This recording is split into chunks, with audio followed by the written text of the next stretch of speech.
Ladies and gentlemen, welcome back to Samuel Adams Returns. Those Anti-Federalists nailed it, baby!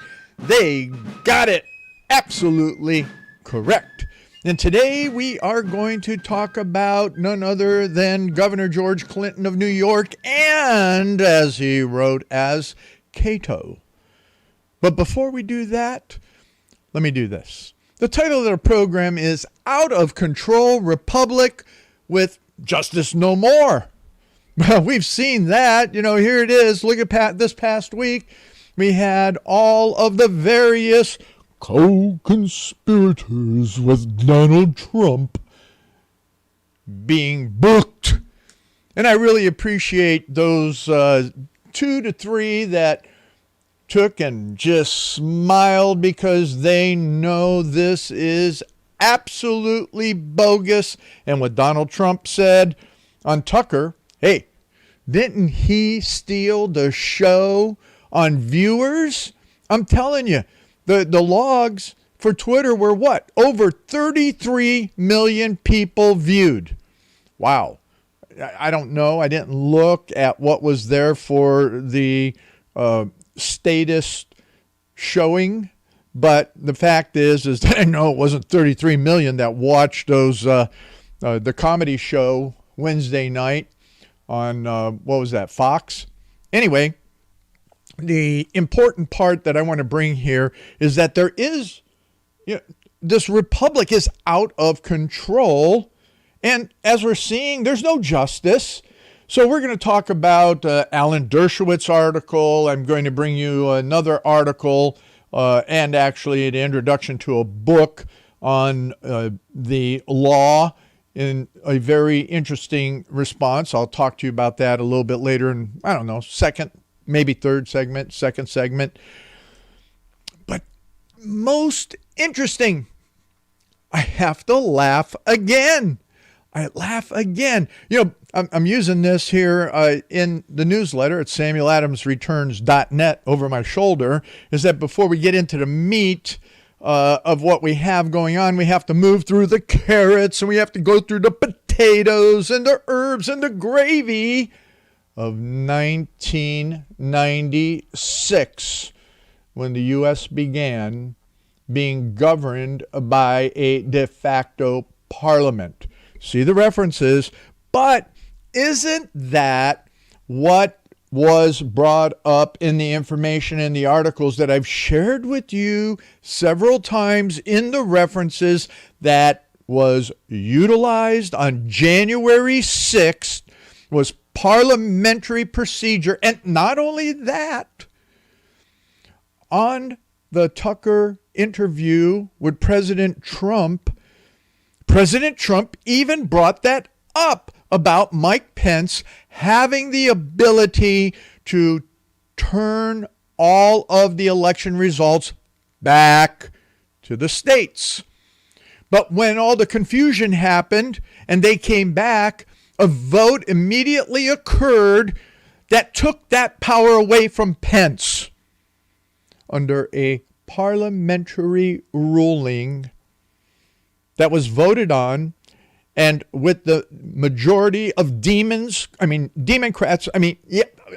you know what I mean, the enemy of this nation, that then they pushed through and took away the power of the vice president to ensure that the election results would go back to the states for research and revalidation. Okay, so all right. I teased you enough for a moment, but let me do this. I'm not going to do it. I'm going to take you right into the Anti-Federalist Cato. I want you to understand, and what he was saying is that in large republics, the public good is sacrificed to 1,000 views. In a large one, in a large republic, there are men of large fortunes and consequently of less moderation. We see that even with Vic Swami or whoever else, or, the Bush push and all of the other billionaires multimillionaires that are what? Consequently of less moderation. Not only that, an ambitious person, let me see, Joe Biden and others, what? Soon become sensible or irrational in his case, that he may be happy, great, and glorious by oppressing his fellow citizens, and that he might raise himself to grandeur on the ruins of his country. George Clinton predicted that. George Clinton, he was the governor of New York. He was an anti-federalist. New York was one of the last to take and vote for the Constitution because of so many warnings. And if you go to the references, I have their Anti-Federalist number 14, which is the extent of territory under consolidated government too large to preserve liberty or protect property. Your property is no longer being protected. Your property is under absolute assault. Your thoughts are under absolute assault. That's your property according to the founder's definition. Your thoughts, your words belong to you. Not only that, so does your car, so does your ability to transport, ability to move, the ability to own physical property of every nature, but intellectual property as well. Your conscience is God-given and belongs to you. And that's what, in many ways, George Clinton, and later, as I've said last week, and we'll say again, it's in the notes on Brutus regarding law, regarding what would happen in the judiciary and how it would be corrupted. It's laid out. It was laid out and predicted from the very foundation of this nation. And wait till you read the article, and I talk about it probably in the second segment, maybe carry over into the third, of the what? De facto parliament that went into effect in 1996. So anyway, the remonstrance to the new Constitution focuses on the consolidation of the independent republics into this national federal republic, which Cato predicts clearly, and here it is. Listen to this.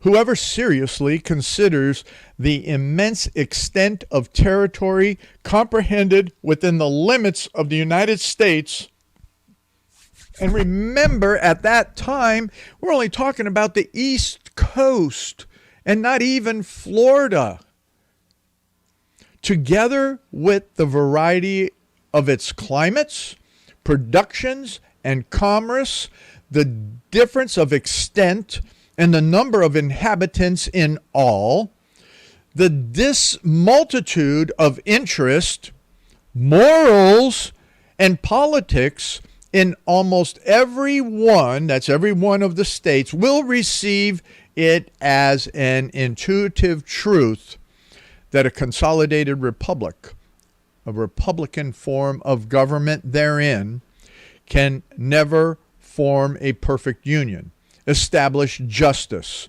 ensure domestic tranquility, promote the general good, and secure the blessings of liberty to you and your posterity. For to these objects it must be directed. So what he's saying right there is that these objects, everything that we just identified, and again, go to your notes to read it, everything that we just identified has to be directed by the government. And what's happening? Every aspect of this justice is being directed and established, as Dershowitz talks about in his article, and we'll talk about that, is that it's being adjusted to one individual, two fingers, because there's 18 of them, or however number, that are being slam dunked on the injustice. So you have a Justice Department saying it is okay to go after persons that disagree in an unjust manner.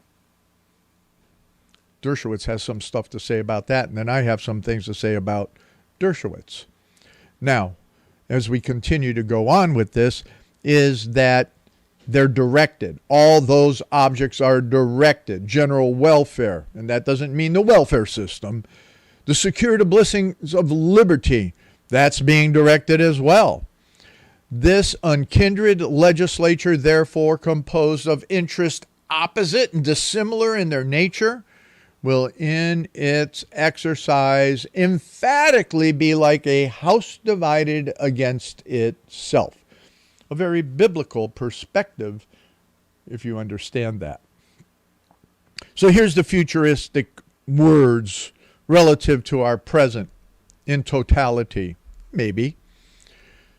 From this picture, what can you promise yourselves on the score of consolidation of the United States into one government? What does it happen? All comes together. Impracticability in the just exercise of it. We're seeing that. What's going on in the exercise of the federal government is impracticable. Your freedom is insecure. Even this form of government limited, according to the Constitution, the employments of your country disposed of to the opulent, those billionaires, to whose contumely, and here it is, insolvent and insulting language or treatment. That's what contumely means. You will continually be an object of it. We are. Pay attention to the media. Pay attention to all these people that talk down to us and treat us with great insult. You must risk much by indispensably placing trust of the greatest magnitude into the hands of individuals whose ambition for power and aggrandizement will oppress and grind you. Where? From the vast extent of your territory and the complication of interests, the science of government will become intricate and perplexed and too mysterious for you to understand and observe. That's what's going on right now. You can't understand it. You have a hard time observing it, especially truth with all the nonsense media going on, and by which you are to be conducted into a monarchy. Well, if you got Parliament that came in basically in 1996 and a parliamentary procedure was used to subvert the election on January 6th, then you're in a monarchy, either limited or despotic. The latter, Mr. Locke remarks, is a government derived from neither nature nor compact. No, despotic government is rooted in hell. It's devised by the enemy of everything that is foundationally truth and everything that is designed by God for good government. My friends, it is clear that we, the free, understanding, constitutional citizens of these United States, are objects receiving the continued contumely of the opulent, ambitious powermongers seeking aggrandizement through grinding oppression of our God-given rights. That's a lot to take in just in this first segment. The references are all there at Sam Adams Returns. The Anti-Federalist got it right at samueladamsreturns.net. For those watching, it's over my left shoulder. It is important that you take and get involved. Understand there are no mysteries in government except that which you allow, and you must be more than observers. You must become participants. You must understand, as we'll talk about and have talked about in past programs, You got to understand how to stand up against tyrants. And what does that mean from a true biblical perspective for those that believe in that? Otherwise, like Dershowitz, you have to understand it from an Old Testament moral perspective in law. Come on back for the next segment. Ladies and gentlemen, thanks for joining me in this second segment of Samuel Adams Returns. The Anti-Federalists absolutely got it correct. And this is Tom Navulis, your host. If I didn't mention in the first segment, let's jump right back into it because we got a lot going on. We've seen that here we have a former president being indicted 4 times because of an injustice system. So when I titled the program regarding the republic is that's out of control with justice no more. And then when I referenced that, it's obvious that the system is manipulated against all of those who are not the Marxists, who are not the favored of the parliament or the king and any of those that are behind the puppet king. So what we have is then Cato continuing, if I may, which I am, no question asked. Cato continues in this is that the freedom, equality, and independence which you enjoyed by nature induced you to consent to a political power. You consent to it. You have to understand that all of this operates by consent. That's the way God designed it. So the same principles that led you to examine the errors and the vices of the British superintendent, to divest yourselves at that time, and to reassume a new political shape, it is acknowledged that there are defects in this and another intended for you for acceptance. So we had the Articles of Confederation, and people are saying, oh, there's defects in that. And now you have this Constitution of 87 being presented, and you have to ask yourselves the great question then that arises on this new political principle. This is a shift in political principles for this Constitution of 87, is whether it will answer the ends for which it is said to be offered to you. Quite frankly, we're finding out, as here Cato talks about it, it's not doing what the founders intended, except in a very small little window, and for which all men engaged in political society, to wit, the preservation of lives, liberty, and estates. Well, we're not seeing that. Lives, abortion, are being destroyed. Lives, children are being mutilated and destroyed. Lives are not being preserved under the foundational fundamentals of a moral society. Liberties out the window with this republic, with this nation. And estates, your property, between the taxation and then, as I talked about in the first segment, your intellectual property, your conscience is under absolute assault by this government. But was it in a constitutional government? What is it? What is this? What's in it? Or just the civil society as it's talked about here that Cato brings to bear in the common parlance of the time? What was it in the founding era compared to today on how we define a political society? So I'm going to refer you once again, and it's there in your notes, to go to Original Civil Government, a biblical examination of its origins and jurisdiction with the Lonang Institute by Carrie Morgan. Here's just a quote for you from that, and then you go on. Is that when we speak of civil government, we mean none of these governmental structures or of nations. Okay, civil government. We mean that civil structure of organized government using force and coercion through its various branches to accomplish control and regulation, all undertaken in the name of securing public safety and public morals. Now, are the morals being what? Taken care of? No.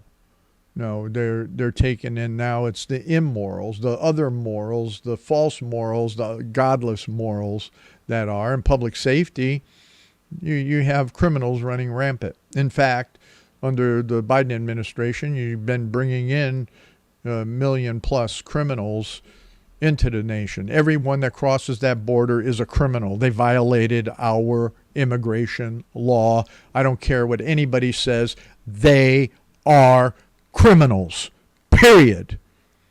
Hope I know you that listen to the program get it. But the majority of people still are a bunch of dense dudheads when it comes to understanding that. These structures are generally called the state or the government.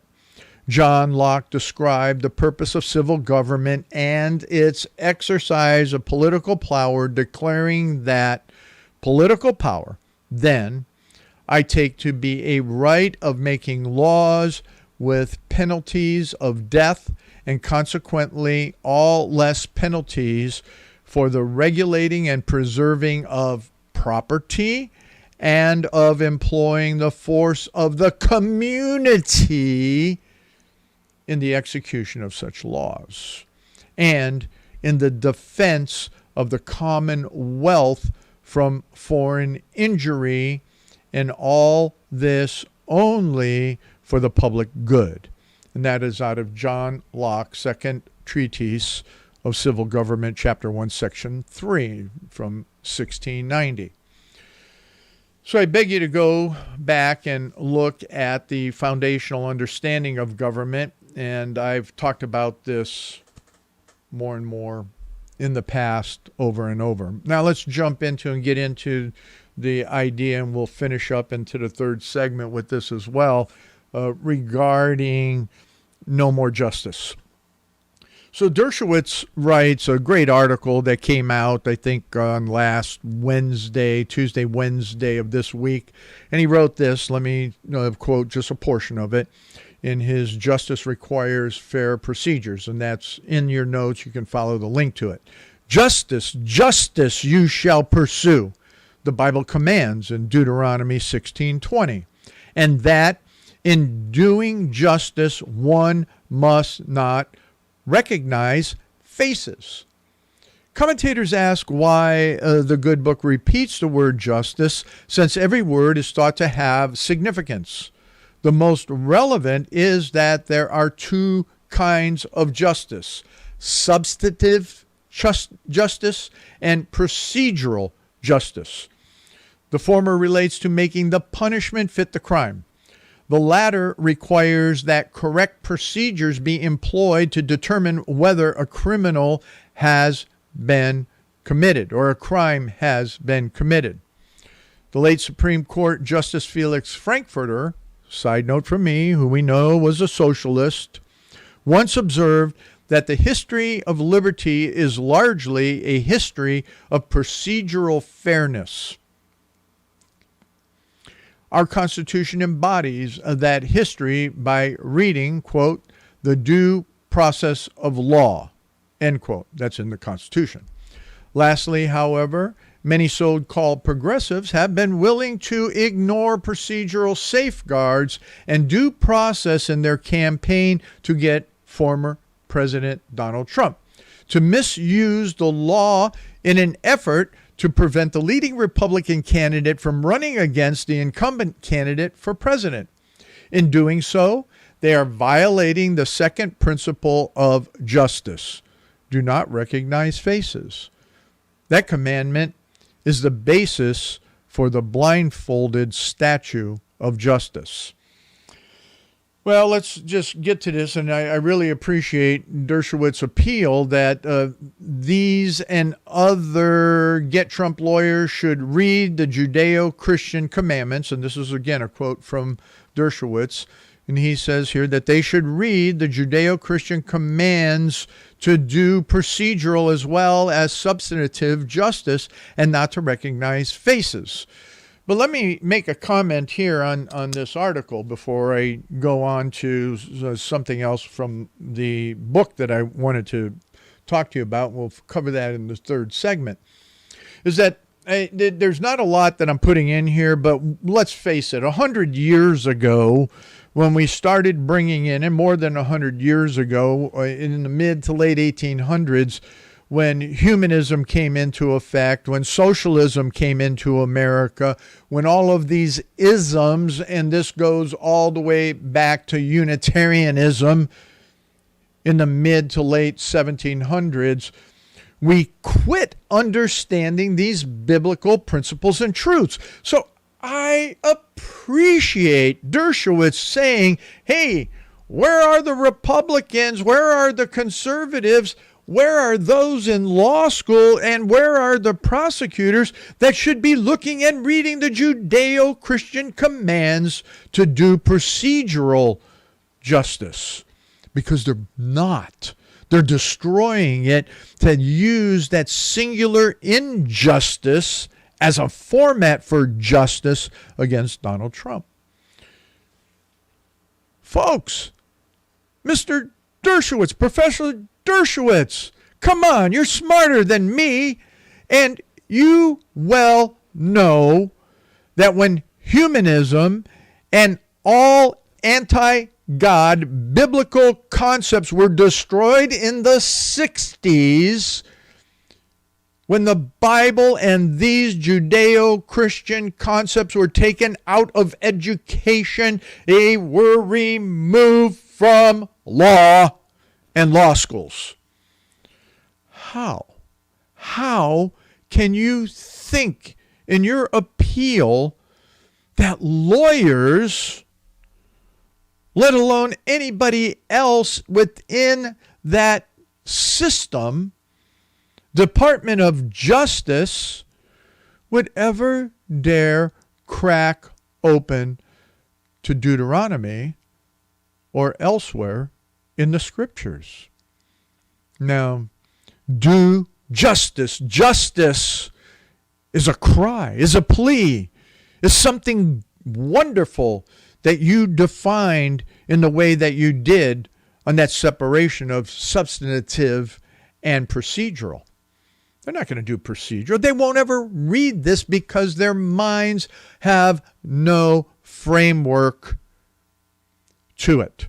They do not see the foundational framework of this Judeo-Christian command.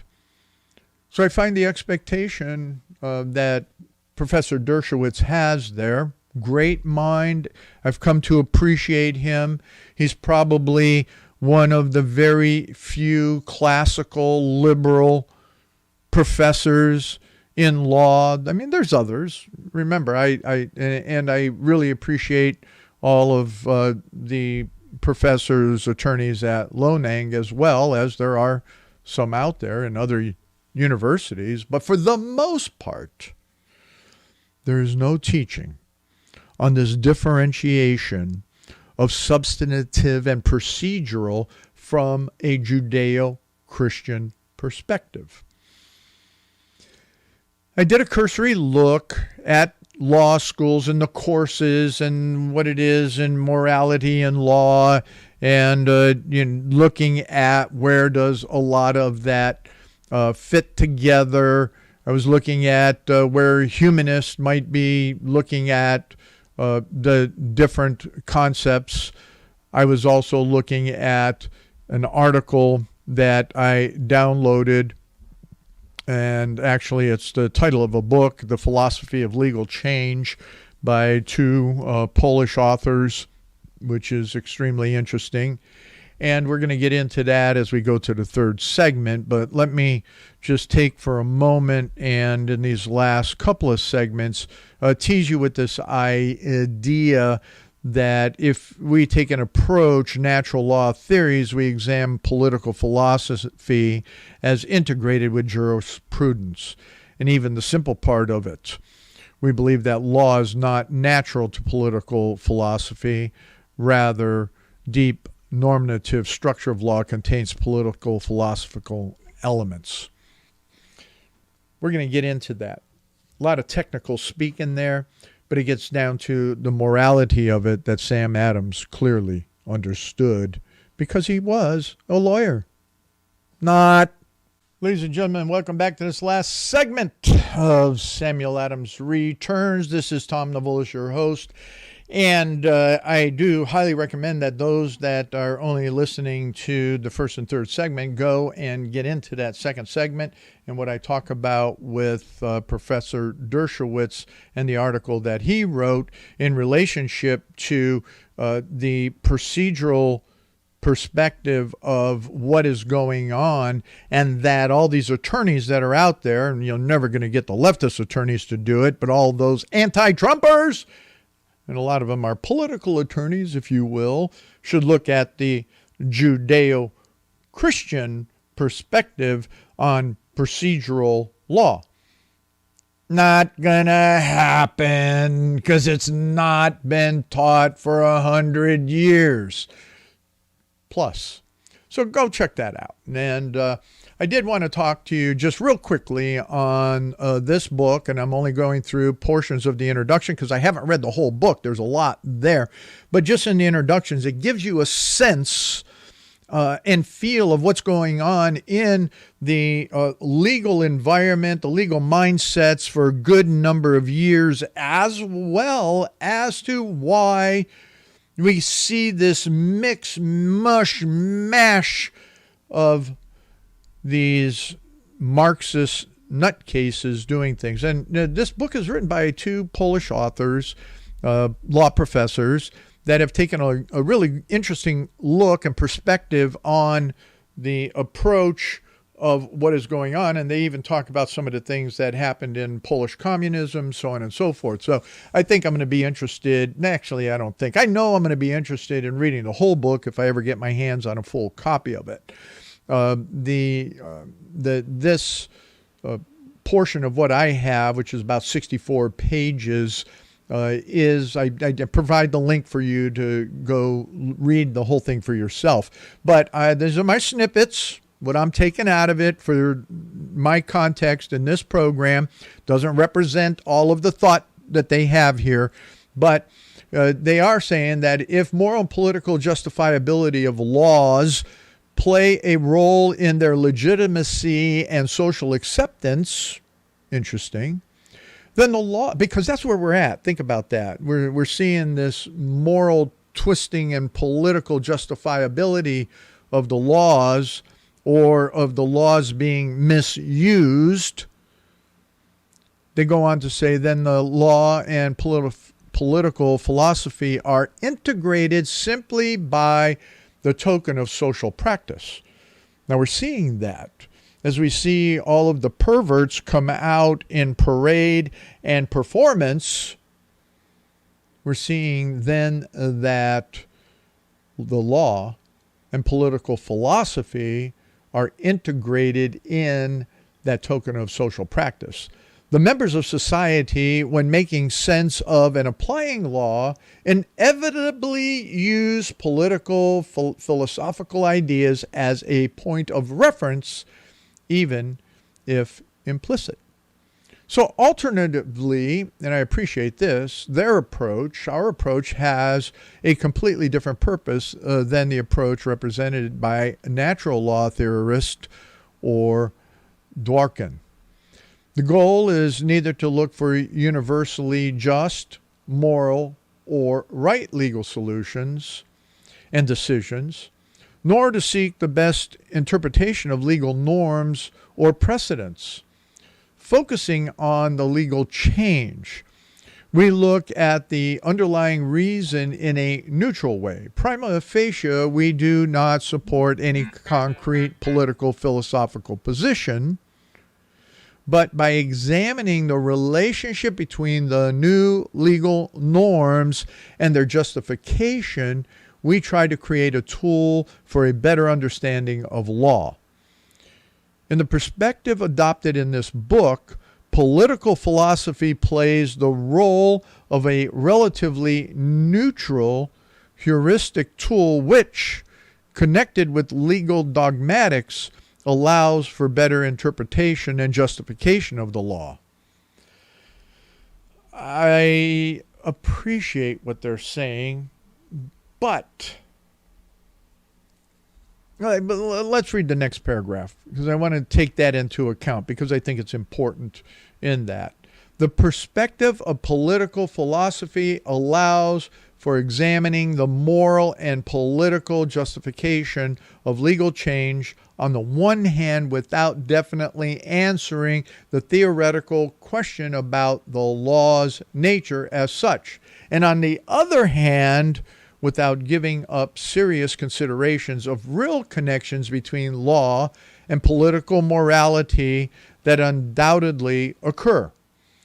In this regard, the approach adopted in this work is closer to the distance view of social science. Political philosophy applied to considering a reason for legal change makes a bridge between legal dogmatics that essentially establish the content of norms and social science that examine how these norms in work practice. Examining the justification of norms, political philosophy on the one hand sheds some light on the content, puts them in a wider context of normative beliefs. On the other, indicates some predictions as to their functioning in practice, because the functioning of the law in practice assumes that the law can be understood, applied, and internalized by its subjects. That is well stated. Now, I go on, and there are general theories and all of that they're working on from an application in this comes back to the questions of what is law? Where does it come from? Where is its derivatives? And how does it function within the context of society for a moral people? And for us in these United States, what is the framework and the foundational underlying that is there, the foundation from a constitutional perspective? That constitutional perspective going back all the way to Magna Carta, going back in so many different ways to everything that happened at Magdeburg, and then absolutely going back to everything that happened at Calvary and everything that was created in Genesis. None of that, as I can tell from these gentlemen, is taking that necessarily into the context which is applicable for what Dershowitz talked about, Judeo-Christian principles of law. Now, I think that we have a lot going on. Humanism. The appeal of humanism in law, of all of the other various isms, as we see the political aspects of what is happening in all four Trump indictments, or do you do it this way, as four for those on the video? All four of the indictments are politicized without question. So going back to these Polish professors and their perspective on it, when it comes to how does it affect a nation and how is a law being applied from a new generalized societal perspective when you have at some foundational point a Judeo-Christian mechanism for law, as Dershowitz talks about. I mean, he goes there between even just if you segment it into the procedural and substantive portions. And law has to have fundamentals that just are not on the outside framework. Law, as is talked about in Judeo-Christian commands, is what happens internalized into the very essence and being of a person. Law is not just a skeleton. Law is not just bookends. Law is a framework given by God. Therefore, you can take and you can look at, where do rights come from? How does that function? So when rights are violated, are they violated because of some societal norm, which we're seeing happening all the time, which we saw last week in Matt Truella's clip of his son-in-law being arrested because the external society is saying that perversion is now fully accepted, and those that are standing against the perversions are the lawbreakers. When in fact the laws on the books, and in particular to that instance in Wisconsin, the laws against perversion are very, very clear, and they have not been changed. So does that mean, when we take a look at the book that I was just mentioning at the beginning of the program, is that does society now overrule the rule of law? Does the actions of society, and as Kozak puts it in the Kozak plan, is what? That rumblings from below, the pressure from below. Will that eventually change the laws on the books in Wisconsin? We've seen changes in laws in various places that are manipulating and moving from moral norms and changing those foundational moral norms to norms of immorality. Well, I want to finish up just real quick with something that I referred to you last week, and a quote here from what Dershowitz was talking about, and the indictments of the co-conspirators down there in Georgia. I really have to say that I really appreciate what Rudy Giuliani said, and there's a link there at the website after his booking. And he takes it to heart. And you need to take this to heart as well. Here's what Giuliani said. Enemies of our republic are destroying rights, sacred rights.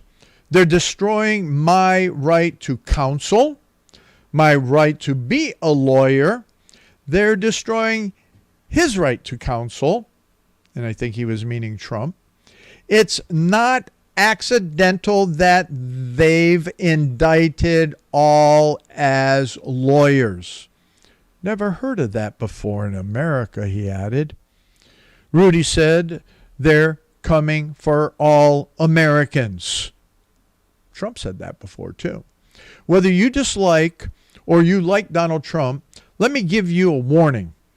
It's going to come for you when the political winds shift, as they always do. Let us pray that Republicans are more honest, more trustworthy, and more American than these people in charge of this government, Rudy said. Donald Trump told you this? They weren't just coming for him or me, he said. Wow. There's another articles that I have there in the references you need to look at. But the fact is that if you don't stand up, if you don't get active, if you don't participate, if you do not understand foundational truth, then what's going to happen is these are coming after you. And the fact is that they indicted lawyers, all the various lawyers. Go look at all the different articles, even with Sidney Powell, and the clamps they've put around her.